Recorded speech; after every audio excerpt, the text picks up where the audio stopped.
Coming to you from Studio HQ, welcome to a new episode of the Sunder Katz. Why Sunder? Because we're talking about something different, and why Cats is because we're the coolest cats in town.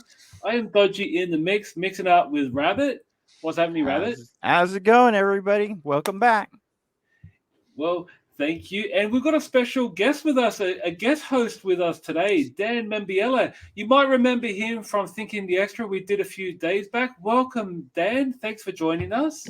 Hi, thank you very much for having me. I'm very excited to be here. We got some really great looking books to talk about. So thank you very much for inviting me. You're most welcome. Because we're all creators in our own right, so it's great to see what kind of input we put into, diving into some books from publisher Lev Gleason. And Lev Gleason's a name that you might have heard over the years in the comic book industry. He was a pioneer of the Golden Age era between 1939 to 1955, when that Comic Code Authority came about in 1954. You would have noticed that a lot of the big publishers had actually fallen off because of the content that was being put forward wasn't really coinciding with what the law wanted. So it just gives you a bit of a backstory to the name Lev Gleason. And as you'll see here, some old school comic books that would have seen in the Golden Age. Have you guys ever encountered any of these books or seen them in in your travels? Dan, yourself? I mean, I'm familiar with some Golden Age books. And I'm familiar with some of. I've actually heard of at least one of the titles we're going to be talking about later. But yeah, I mean, as far as when the Comics Code or when the commission came out with a that comics were causing juvenile delinquency, and that then there was a code that the bad elements couldn't be shown to be having an upper hand in any way, or things couldn't be too not I don't think that they were even necessarily too salacious. They were just making good fictional stories, but there was this whole push that juvenile, and then comics were being burned and all these different things. Like so I guess Lev Gleason is someone who came right at the end of that, and he was making comics that then fit the code. Is that the that's am I basically understanding that right?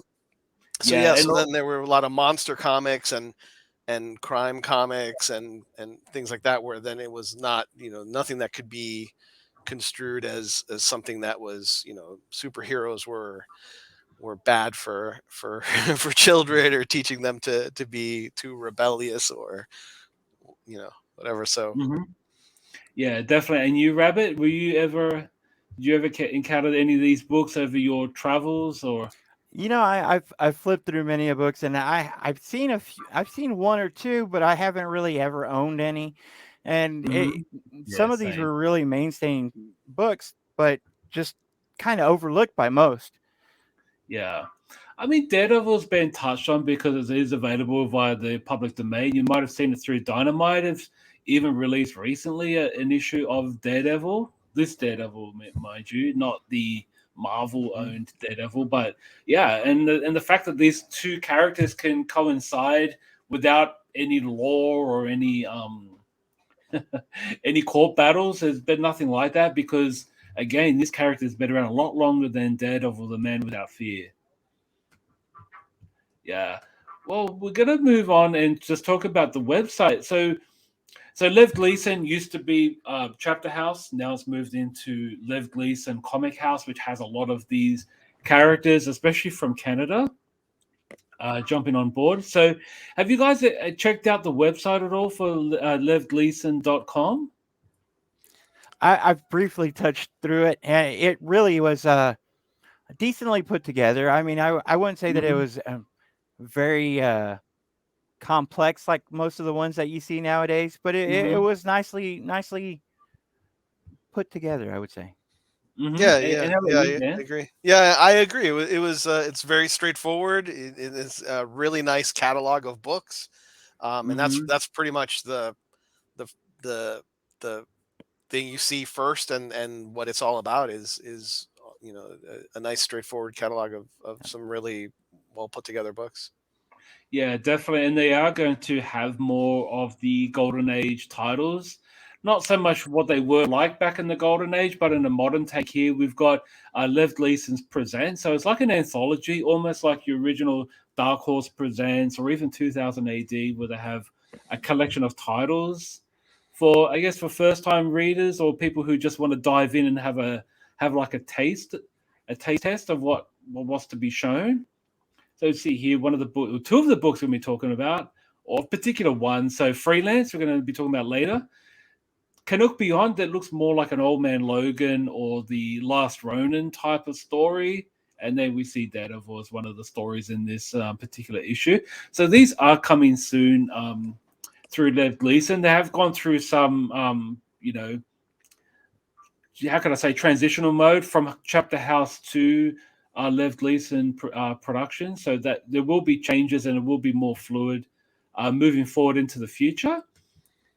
And we're going to be talking about the books now. And the first book is Northgard. Northgard is an older Canadian comic book character. It has been around since the early 80s, so he's not really a new character, it's an old one. And and we'll touch on that. So it's written by Anthony Falcone with art by Ron Salas, colors by Irma Nivilla. I'm so sorry for butchering the name, but a name here I'm familiar with is Ed Brisson. Ed Brisson is on lettering. He's also done work in Marvel, well, primarily Marvel, Iron Fist, the X-Men. And then we see Ian Herring on one of the cover art as well. Rabbit, what did you think of Northgard? I enjoyed it. To me, it reminded me a little bit of Get Smart, if you will. The little bantering between some of the characters and the whole CIA, the COVID kind of feel about it. It just really, I mean, it really was really put together well, and the writing was definitely good. But like I said, whenever I really jumped into it, it made me feel like that Get Smart kind of joking, kind of, superhero-y kind of thing. It was really good and funny, I thought. Yeah. How about you, Dan? In terms of the art style by Ron Salas, what did you think of the art style in this book? Yeah, I love Ron Salas's art, and I follow him on Twitter. He's a brilliant artist, and I love how he kind of carves out like this image that you have here, how the back is really just these relatively simple large shapes that then carve out that whole the back of the figure. He does that. I mean, that's kind of how his style is throughout the book. There's a part where he's talking, there's a Northgard is talking with a scientist, and like it's just like talking heads, but it's like a little further. I don't know if you have all of it, but just his hands and the way his face is sculpted out in that same way is just I love the way that looks. It's really brilliant. And I mean, I'm not trying to detract from any of the other artists, because all the books really have super high production values. Like they're all very slick looking. The lettering is super nice on all of them. Like they're just very high quality. Yeah. They look like, they are indie books, but they look like they're very, very slick, professional, big tier looking books. Like, so very nice. Yeah, definitely. One thing I did like about it, because when you look at the cover, you think this is like a real superhero type of character. But when you go a bit deeper, you notice that he's like not really a big fan of the costume. He thinks it's annoying and he thinks it looks ugly. I thought that was a nice treat, a nice way to look at it. And you're right, Rabbit. I think it does have that Get Smart feel, because he's around people who either have built the costume or they know a bit more about the costume than the user, and I think that was pretty cool. Yeah, definitely. Especially all the banter whenever right before he was jumping out in that suit for that first time between him and that other gentleman where they were just joking around and he was like, I hope I never see you again. You probably will. Yeah.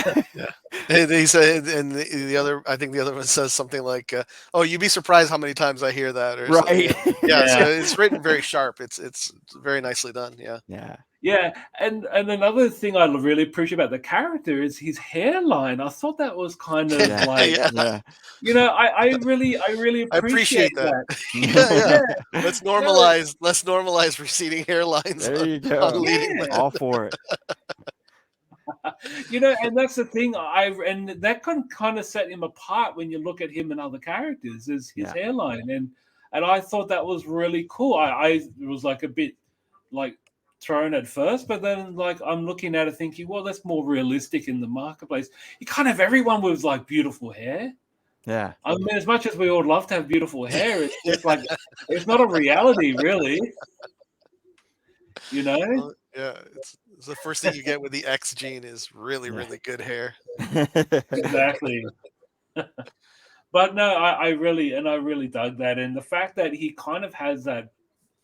He has like he's serious about the job, but Right. he's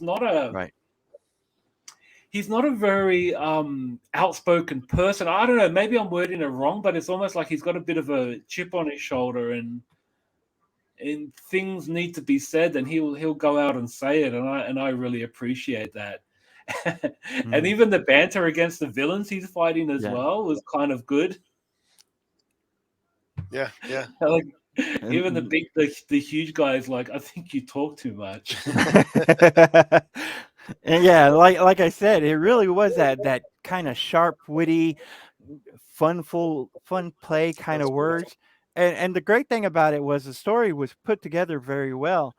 And with the art, the jokes, I was kind of surprised, like you had said, whenever I looked at the cover, I was expecting just another superhero kind of thing, but it Mm. really did pick up the pace with all that mixed in. Yeah, and I kind of feel he's not a carbon copy of Captain Canuck. So Captain Right. Canuck is another book we're going to cover in later. It's not a carbon cutout or a carbon copy. He's actually very different. Yeah. Which I really like, because in image you think they're almost the same. That could be like a great tag team that basically are like the same character. So it's great that he's different. Right. And in terms of personality. And another book we're going to be talking about today is Freelance Number One. So this quite a different book. It has that digging for gold type of feeling to it, almost like a treasure, like The Great Chase, or is it The Great Chase, a TV series, or The Great Race? Is it The Great Race? Great Race, yeah. Yeah, The Great Race. It has that feel to it, and this is written by Jim Zub. People would know Jim Zub. He's done a bit of work at Marvel as well. Andrew Wheeler, illustrated by Vanita Varick, cover art by Alex Perkins, lettering by Andrew Thomas, edited by Aaron Feldman. So, again, another book that was originally published by Chapter House, which has now moved into Lev Gleason's Comic House. Just want to know what you thought of this book, Rabbit. What did you think of the story in this series, Freelance? And before I jump into the story, I want to touch on what Dan had said. These books are really put together very well. Whenever I looked at the story of this one, it reminded me of kind of plain at the beginning, but then it had that like sci-fi feel to it, and it pulled me in because originally I thought it was just going to be a group of superheroes. Again, with the cover, that's kind of how I felt. But going further on, it felt like it was introducing sci-fi a little bit into it in a way that I love, where it doesn't just throw it at you. It just kind of gradually brings it on. And I enjoyed this book a whole lot. Yeah. How about you, Dan? What did you think of the art style? I mean, yeah, the art style is great. And I thought especially there's several moments in the story where people, the core team. There's Mm-hmm. two of them in particular who are not happy with each other because of something that happens at the beginning, and Yeah. the emotion in the faces. So it's like it's not, they're not saying I'm angry at you, but they're emoting in such a nice, clear way that you Yeah. really get the feeling. There's, I think, at one point where one of them gets walked out on, and the one is just left by themselves, and you really get the feeling. It's it's written in the plot of the story, but there's no words that are telling you what you're feeling there. It's just all conveyed in the Mm. art. So it's very, very nicely done. And if I could just say also, I couldn't help, and I don't mean this to say that it's copying from, but I think it's in that it's got the same type of flavor as Planetary. I couldn't help but think of Mhm. Warren Ellis's Planetary, because they just go without it seeming like things are just getting introduced with no reason, or like they're all fit in very nicely. But the sense is like the world gets everything that they come across, the world gets bigger, bigger. It's like, well, where does this Mm. end? Like, there's so Mhm. many things being introduced, and also the way the story starts, almost like a James Bond movie. Like, it starts at the Yeah. end of a chase scene, or of a fight scene. Mhm. So it was just very nicely done. I mean, another one that's just very well Yeah. put together. Yeah, and you're right about the conflict within. It's actually it's like it's like pleasing to see that we've got characters that are not just going in the fold and just fighting crime and then just finishing their missions and that's it.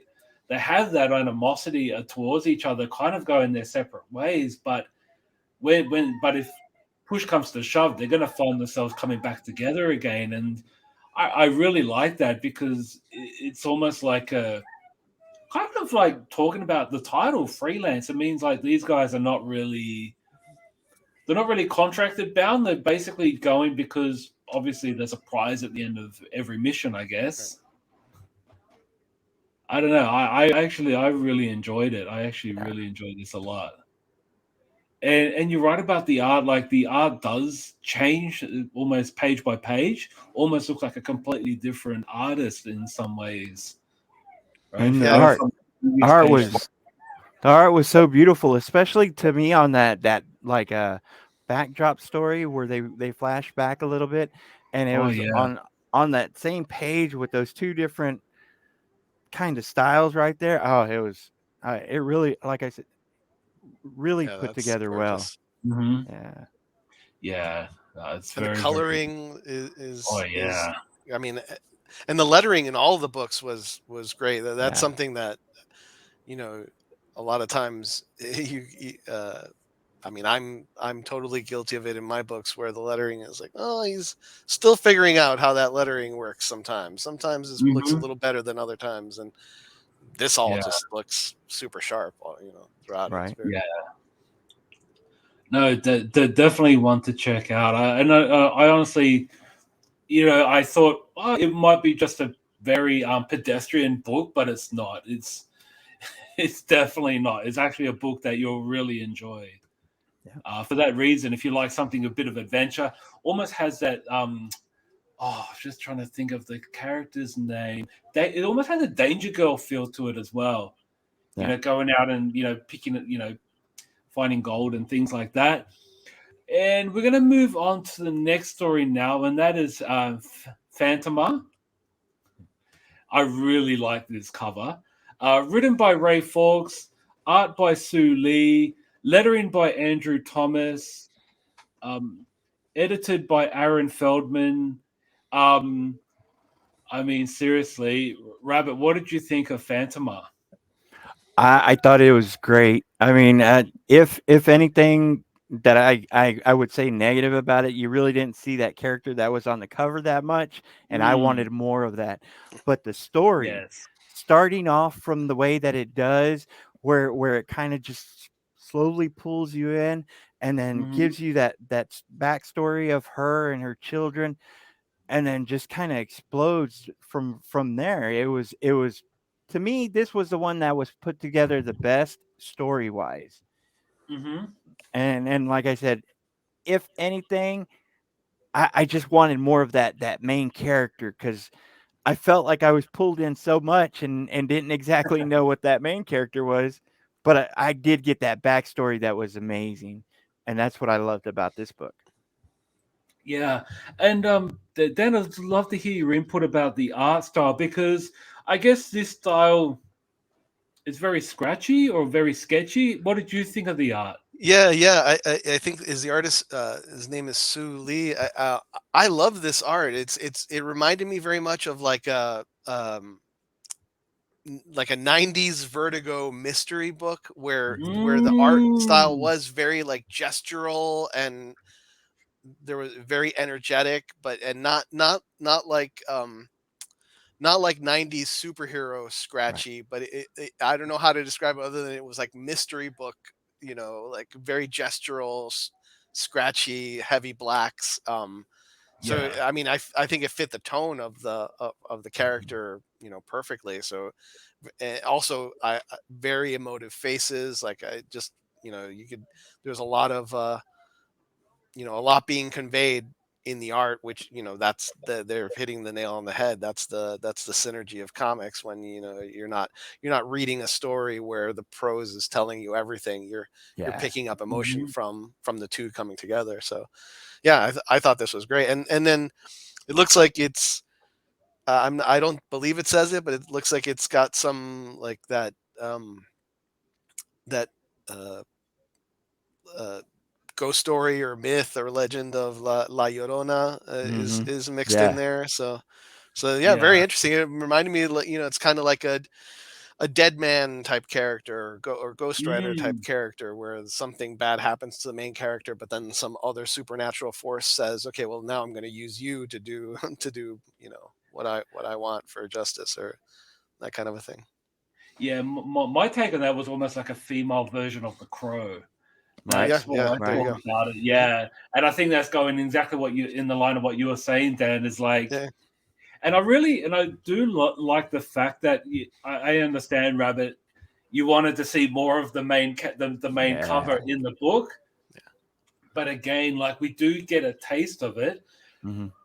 Excuse me, but but we do get a taste, but unfortunately, we don't get to take a real bite Right. out of it. You know, it's And y'all were talking about how it reminds y'all of all these things, and it does remind me of all those. It's also reminded me of oh, what was that one that we just did from Coffin Comics, where or she came back? La Mueta. Was it that one?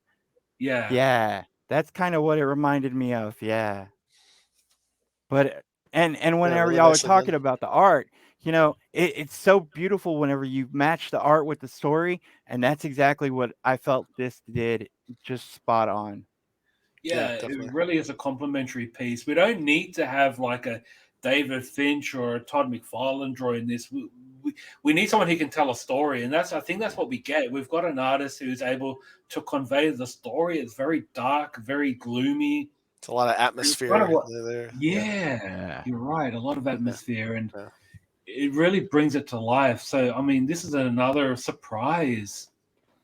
Yeah. It's another surprise pick from the line, because we look at what looks like a superhero, and that's what we mainly lean towards. But it's nice to have stories like this, which just tells a very very decent story, and it's almost like a book that you really are like excited to read issue number two, right? Yeah.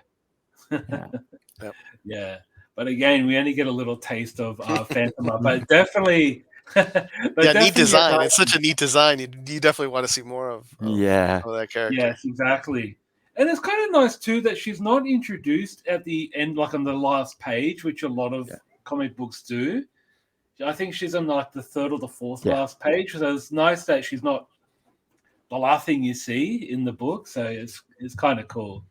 Yeah. Yeah, but definitely one I would recommend checking out. And obviously, I had to pick the flagship character, Captain Canuck.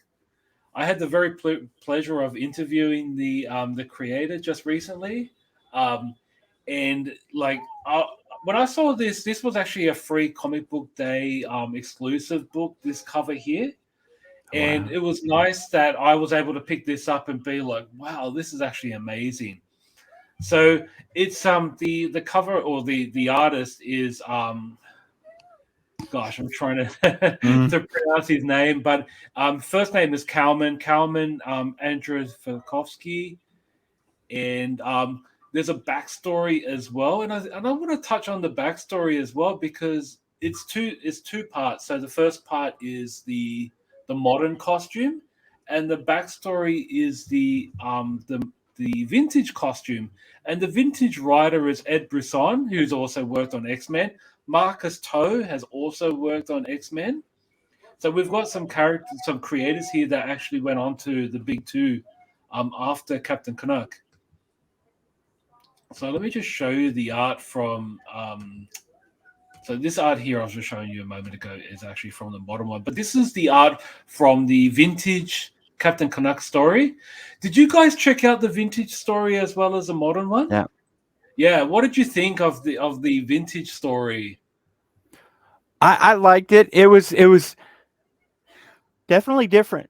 I don't know how to describe it other than that. It really pulled you in because of the dark and sinister way that it was, but it really was uniquely different. Mm-hmm. Yeah. How about you, Dan? Like, this is the old school costume. You know, obviously the modern one is more, I guess people could say it looks better, but I do appreciate the vintage. What were your thoughts in this one? Yeah, I think it was very neat to have them together in this number one introductory issue, because it's almost like looking at like a Bronze Age Captain America costume, and then looking at now the Captain America costume is almost like teched up a little bit, like an MCU version of the costume. So it's neat that they did that to give us that perspective of, there's like it's like a legacy character that was just at one point just a guy in tights, but now it's like essentially a guy in tights, but there's more things, there's more infrastructure going on with the person, where back then it seems like, no, it's just this guy, he would whip that on and get stuff done. Like, yeah, and I think the direction, even though this is like, I think it's only about 4 to 6 pages, it's quite short, but I do appreciate the fact that there's a lot of words going on in there, so you're kind of like telling the story, because for a first time reader you might be like, oh, okay, it's just a guy in tights, but there's more to it. There's a bit of depth to the character in the story, and a bit of depth of what's happening, and these, what do you call, like fish people were attacking these water mining companies. So obviously there might be something else lurking in the background as to why these fish people are against mining in the ocean. The facial hair with the mask also is a very unique silhouette, right? That makes it stand out. Yeah, I thought so too. It's kind of like, huh? But then again, why not? Why not? It makes it very unique.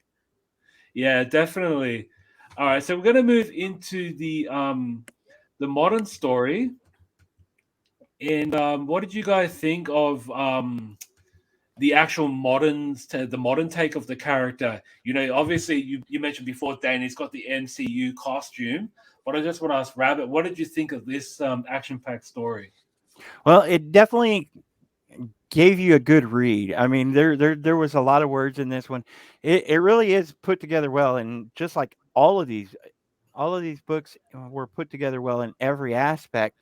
This one kind of gave you that modern superhero that you didn't know you needed, and he fits so well. And then the introduction to his supporting cast, to me, was really the main thing.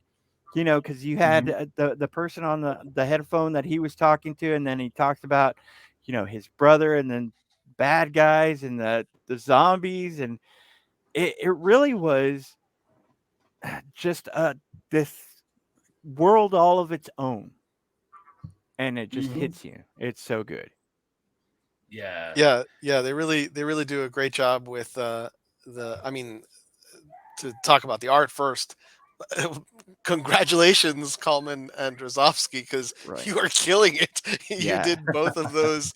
You are the complete package. That it's a great read, and it's a gorgeous book. Yeah. And I don't know if it was the comics reader I was using, but does it have a lot of double page spreads? Like, it has at Yes. least 3 Yeah.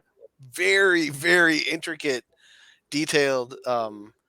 It almost reminded me in a way of like that Batman artist Mikhail Janin, who does the big Yes. double page spreads that then goes, you watch Batman go all the way across. Like, Right. he didn't do the motion across, but the way they interconnected, it wasn't just one big splash page. It was very, very intricate use of the space. So Oh yeah. congratulations. That's just beautiful to look at. And yeah, the whole this really took that concept of like, that action concept of like, guy in the chair, like, so like, Street Hawk is out on the streets with it. Yeah. But they really, the guys in the chair are really working their butts off too. They're not just, reading street names or anything. They're really, they've got a lot going on, that they're almost, like superheroing on their own right too. So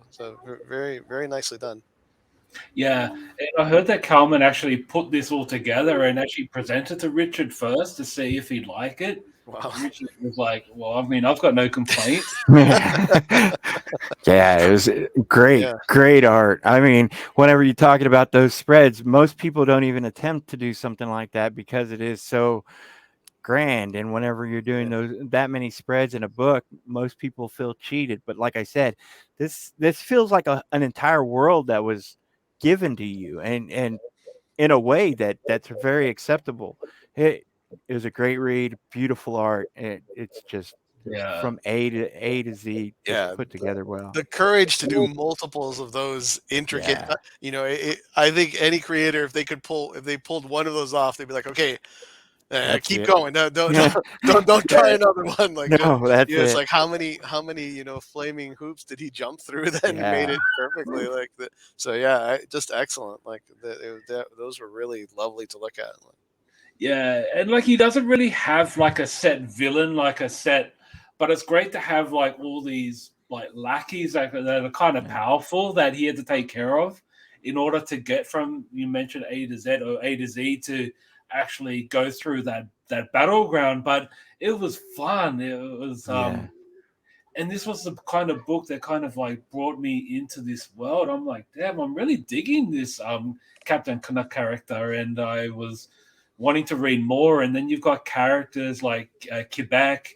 She has Asperger's, a different type of character. And also she's also tailored at the end of Northgard, which is kind of tied into the Captain Canuck universe as well, who originally were two separate creators. So it's kind of nice that they're like branching them into the same universe under the Lev Gleason publications.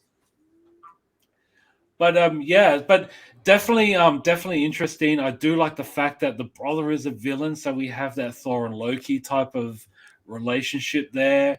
Yeah. I mean, it really is. It really is an interesting read, and this book dates back to 2015 now. So there's a lot of reading. If you guys are are looking liking the looks of this, you've got a fair bit of reading to do. Jump onto levgleason.com. I sound like I'm sprucing their website, which but I mean, it definitely is. If you're looking for something different, and you don't have to be a Canadian to enjoy it, I think anyone can really enjoy this. Yeah, just really well put together books, definitely. And so huge, and like I said, it wasn't hard to follow, and you had all these characters that just kind of did what they needed to do, and it just was just great. Yeah, it really is. Nicely done.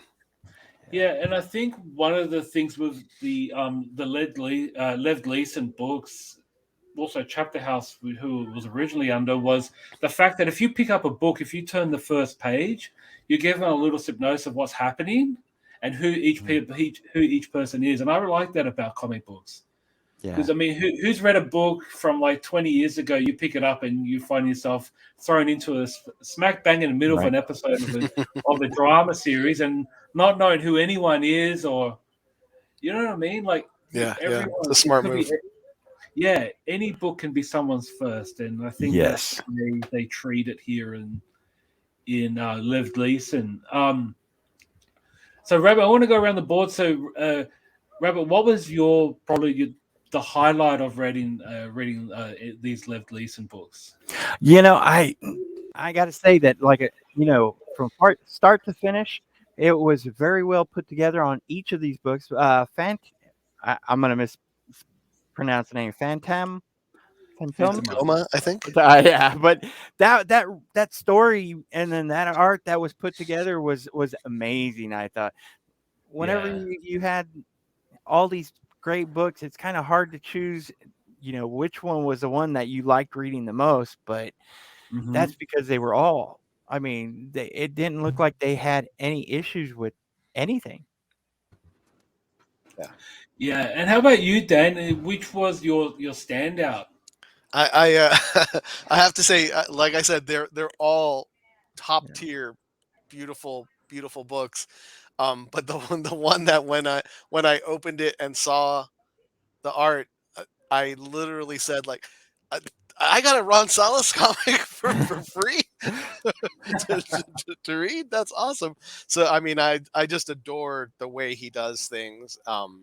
With how he constructs shapes with block, the way he draws, the economy of line that he uses, and just his style. So I adore it. So all of them are wonderful looking books. I'm not saying that any of them don't look great, but for me it was I think it was Northgard was the Ron Salas book. I really enjoyed looking at that. And so, like I said, there was even just the panels of them just talking.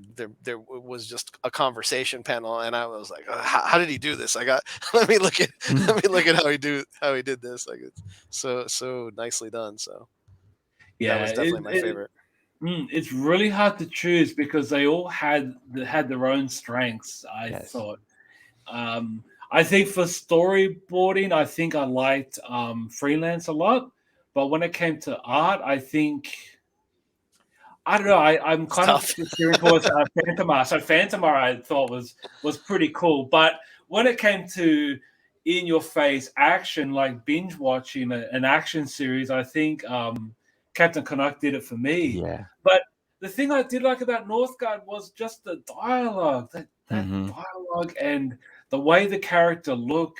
Without his costume, I thought like it was just so unique. I really dug that. I really dug the fact that, his hairline was different, but it made him stand out. You knew who he was at each time in each panel. And but it's really hard to choose. I thought they were all amazing. Yeah. Yep, definitely. Yeah. But I mean, so Rabbit, if you were to ask to suggest Lev Gleason 21, what would be the reason to pick up a book? Well, I think I would tell them, if you like action, if you like a little bit of drama and sci-fi thrown into, these are definitely the ones. Of course, Captain Canuck, it really was beautifully put together and it was really nicely polished as opposed to the other ones. But again, they were really, I mean, it's hard to not say that they were really put together well because it was like from start to finish, you couldn't spot any problems or things that really went wrong with them. And that's what I would tell people. Yeah. And how about you, Dan? Yeah, definitely. I would say, I think we're all guilty of, we get kind of, it's not a rut, but like we get a favorite genre or style from like a house style of a company, like, and then we end up like, so this month was just all this one same type of book. If superhero genre is what you like and you think you'd like to try something else, they've got so many great books to try. And even though Phantoma is a little more like mystical, I mean, I think she still very much fits a superhero style book. Yeah. It's not like wouldn't call it that far out of the genre. Although it is more like a magic. But I mean, so is Shazam, and that's still Right. squarely Yeah. a superhero book. So Yeah. yeah, if you're looking for a little different flavor of that genre that you love, I think they've got a lot of great choices there.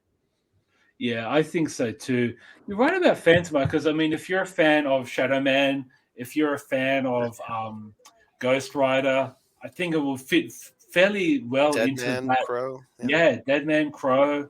If you're after books like that, and if you're reading from the big two or any other, you know, I guess more known independent publisher, this will be a great addition to that if you're looking for something different. But I think all the books were loads of fun, and I think it's a publisher that just needs to be more brought out into the open and everyone have a look at. So definitely check them out.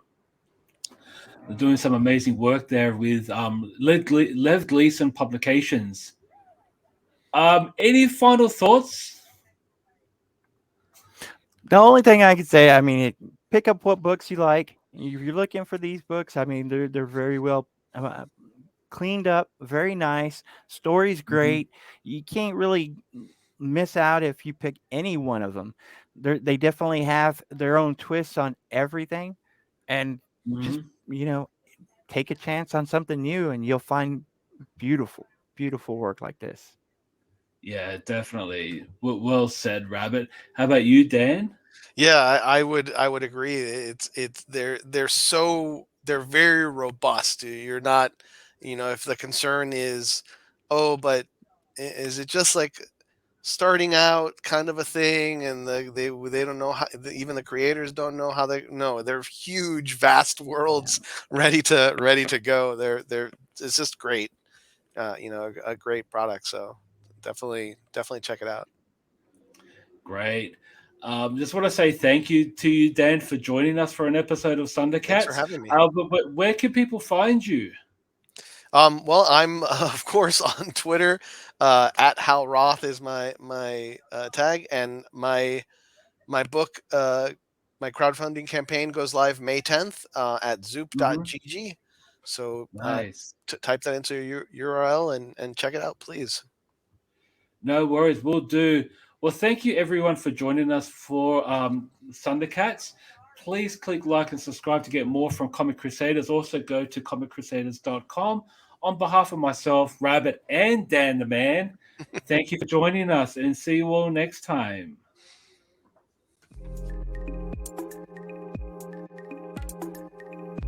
Thank you. We hope you've enjoyed this Comic Crusaders production. For real-time news on all things pop culture, please feel free to follow us on social media. For articles, original content, merchandise, and more, please go to www.comiccrusaders.com. Also follow along with all of the websites in the Comic Crusaders family. As always, if you like this content, please click like and subscribe to the Comic Crusaders YouTube channel.